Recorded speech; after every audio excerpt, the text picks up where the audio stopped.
Hello friend, नमस्ते, प्रणाम। मैं किरण राजपूत आप सभी का स्वागत करती हूँ अपने चैनल में। तो आज मैं एक देवी गीत लेके आई हूँ। आप लोग को जैसा भी लगेगा कमेंट में जरूर बताइएगा और अच्छा लगे तो लाइक कमेंट शेयर कीजिए।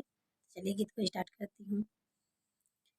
माई आवत कोई देखियो माला होड़िया के गलिया, मैया के हाथ में डलिया, अंगूठी लाल नगीना, मैया के हाथ में डलिया, अंगूठी लाल नगीना।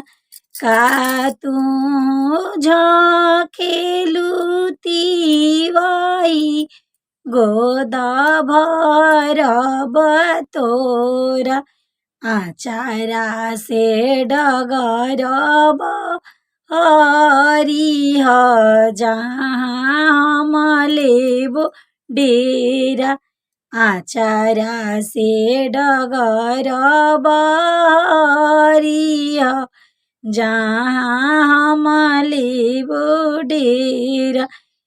मैया आवत कोई देखियो माला होड़िया के गलिया, मैया के हाथ में डलिया, अंगूठी लाल नगीना, मैया के हाथ में डलिया, अंगूठी लाल नगीना।